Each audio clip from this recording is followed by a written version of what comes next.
Hey there, I'm Duncan, currently in Charleston, South Carolina, a city that has a history with oysters longer than the city itself. I'm on my way to go meet my friend Skip, and we're going to hit a couple of oyster bars to see what this is all about. So come join us and get a real taste of the flavor of Charleston. Charleston, South Carolina, a city where the air tastes of salt and history.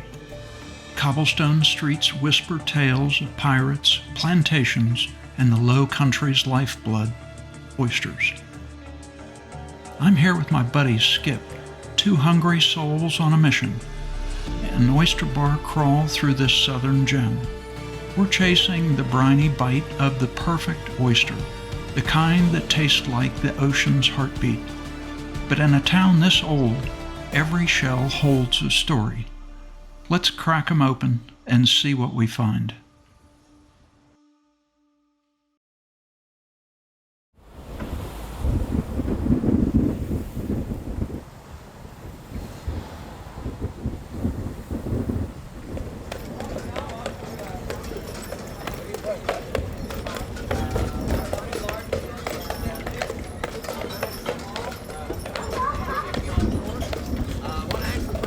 Where y'all coming from? That's cool.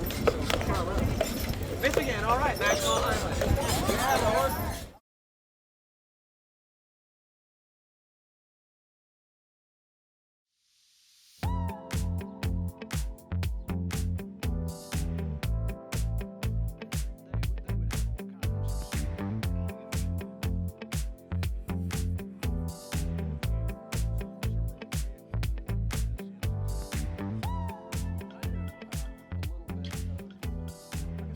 Almond Street really had a great selection of fresh oysters, and after a lot of debate and looking at them, we knew that we wanted to focus on Lowcountry oysters, so we ended up selecting the Perky Sea Cups from South Carolina, the Single Ladies from South Carolina, and Skip was a big fan of cold water oysters, so we also went with the Blue Point from Connecticut.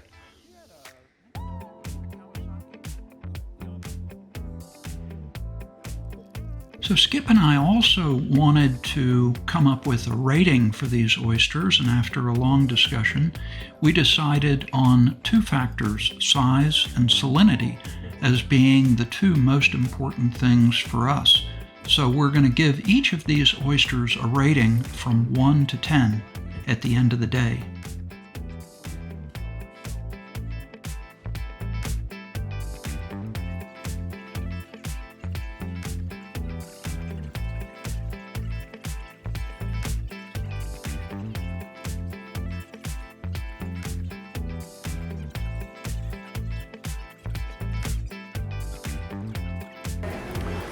So as we get to the end, I've just got to say that we ordered 3 of the Perky Sea Cups, 3 of the Single Ladies, and 3 of the Blue Point.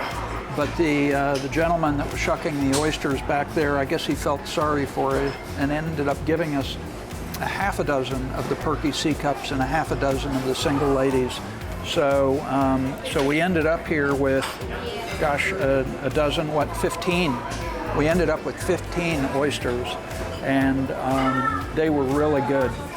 So the main thing we got to do now is we have to score them. So we said salinity and size, and those two kind of combine. So which one do you want to start with? Well, I think our Connecticut Blue Points are last. Okay. In my mind. Okay. Of the 3 that we've tried. Okay. All right. Somehow we need to turn that into a number. You want to go out of 10? A score out of 10? What would you give the Blue Points? I would have to give it a 4. I was not overly impressed. Yeah, the one I had was almost too big.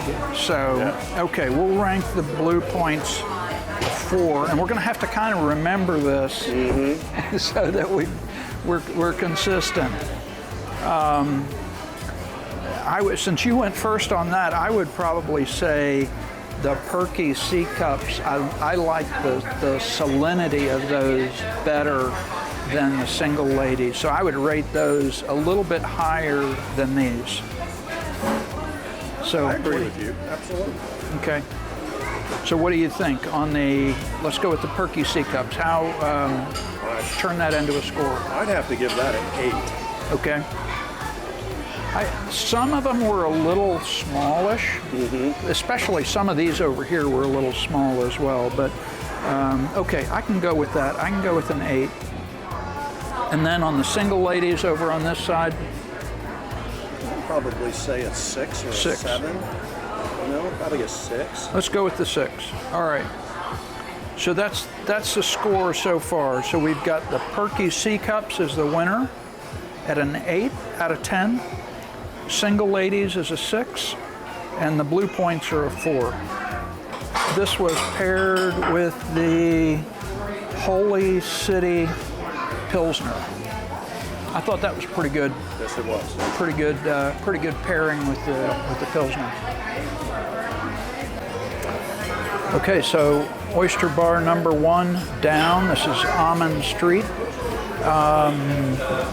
Service was fantastic and really did a great job. Really enjoyed that. We ordered 9 oysters, but the guy that was shucking the oysters ended up giving us half a dozen more just to round it out. Really good. I think the South Carolina oysters especially were really good. They really, the salinity of them was really fantastic. The size of them was good, and paired with the Holy City IPA, definitely good. So highly recommend. So definitely good. Highly recommend that.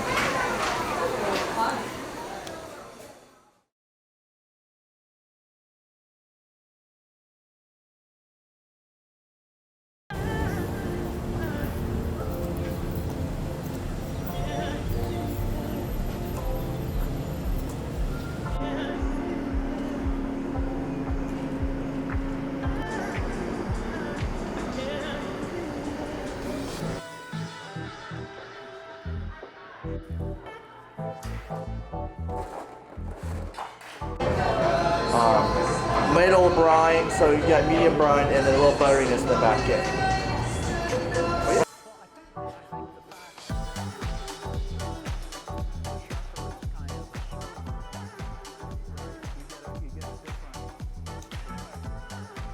At the O Bar, after discussing with the oyster shucker what the options were, we opted for 3 different oysters.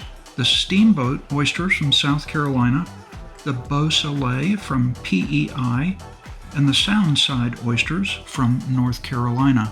They all sounded very interesting and along the lines of what we were looking for. So we ordered 3 of each and enjoyed all of them. We're done with the oysters. I think we ought to go ahead with the rating now before we forget. Yeah. So was one clearly ahead or behind? I think that's clearly behind. That was the Steamboat. The Steamboat was a 5. So this was, the one that was over here was the North Carolina I like the saltiness of that. Soundside. Yep. That I thought really made it distinctive, more distinctive. Yep. Now you have to enjoy the salinity. Some people don't, so I'd have to rank that probably a 7. Yep. And then the 2 PEI, I think they were good. They were pretty good. I mean, I would probably go with a 7 or an 8 on those. I'd have to say 8. I definitely think the pairing of the Holy City IPA was better than this. Much better, yes. So, Oyster Bar number 2 finished. Time to move on to Oyster Bar number 3.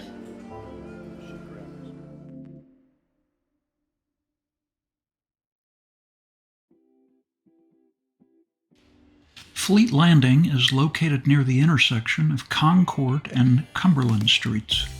There's a condo construction going on right next door to it with the fence that runs down all the way to the restaurant. But trust me, it's located back there. Just take the boardwalk down and you'll run right into the restaurant.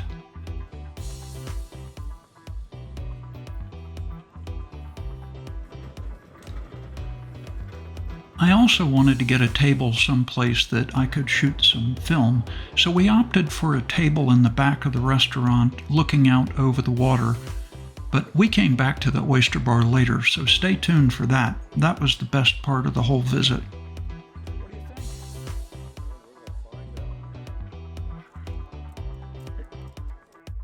After looking at the menu and talking with the waiter, we decided to go with the Bulls Bay oysters and the Bird Island oysters, both of which are from South Carolina. After we got done, spoiler alert, we ended up getting several of the Perky C-Cup oysters, so we'll include those in the evaluation, even though we've had those again.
Okay, so we have some important business to take care of here. All right.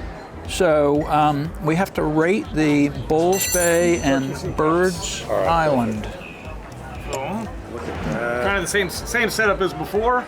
Is your pale ale, sir. Okay, thank you, sir. You guys good? All good, Yep, all good. We're good, thank you. All right, so Bulls Bay and Birds Island. I think they were, whatever the number is, I think Neck they and were neck. about even. They were even. Shell to shell. And I would say that they were as good as the Perky C cups that we had before. All right, we're getting ready to eat some. Okay, we gotta wanna rate rate it these before two we try the Perkies again? before. I'm gonna have to say they're 9s. Okay. I feel pretty confident. I will go with that because they were both excellent. And I have, so this is the bonus round. Perky C cups. See, I like the size. I want, I see that. Well, you got some of your sauce or what? Oh yeah, I've still got a little bit left over here. And we have a nice clean cut on the oyster to the shell.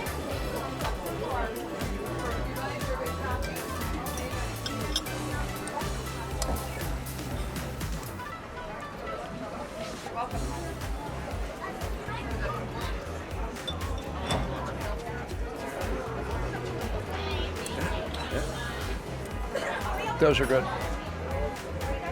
may have to readjust my thinking about cold water versus warm water.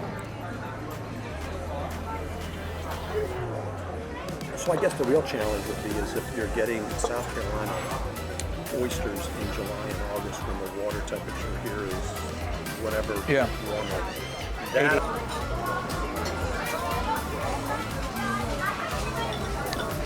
Sharma, how are those? Excellent. Very good. Do you have a favorite so far? Well, up to now, we had Bulls Bay and Bird Island neck and neck. And Perky Sea Cups we really liked when we had them before. So it's kind of a three-way tie. They're all very similar though, because they're all kind of from around here. So Fleet Landing final score, Bulls Bay 9, Birds Island 9, and Perky Sea Cups 8.5.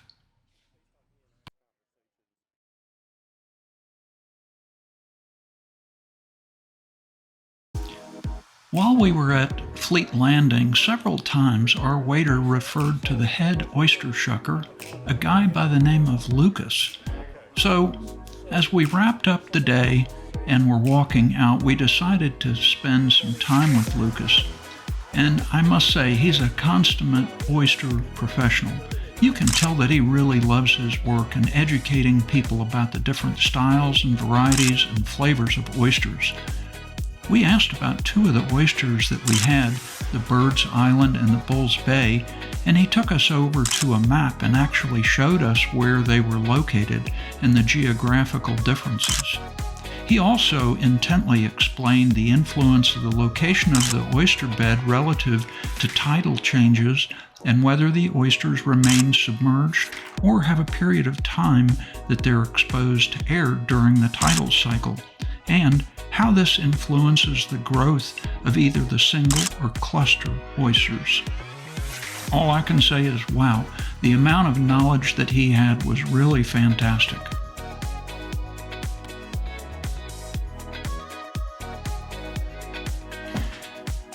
So as I get toward the end of the video, I did want to give you a consolidated overview of all of the oyster bars and the oysters that we sampled. The clear winners were the Bulls Bay, Birds Island, and the Perky Sea Cups, all three from South Carolina. Close second was the Beausoleil from PEI. Our favorite beer pairing, by the way, was the Holy City IPA. To get the most out of your oyster crawl experience, I'd really recommend that you sit at the Oyster Bar where you can have a face-to-face conversation with the oyster shucker. They have an immense amount of knowledge and are more than willing to share that knowledge with you. For my friend Skip and I, we only used size and salinity as our main criteria. However, as you dig deeper, you'll find that there's lots of other criteria out there depending on your palate. Next, if you like beer or wine, ask the shucker what their recommendation is to pair with the oysters. If you're going to visit multiple oyster bars, I really recommend you pace yourself. This is a marathon, not a sprint. Over the course of a couple of hours and 3 oyster bars, we ended up consuming almost 3 dozen oysters. So take your time, space it out, and enjoy the time between the oyster bars to reflect and walk a little bit to work up an appetite for your next adventure. Please note that some of the oyster bars in Charleston don't open until 4 o'clock or later, so please check their individual schedules to make sure that it suits your availability.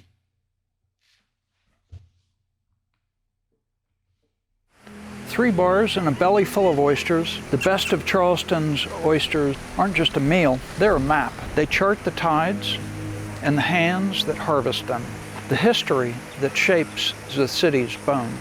Sitting here, the marsh stretches out like a mirror.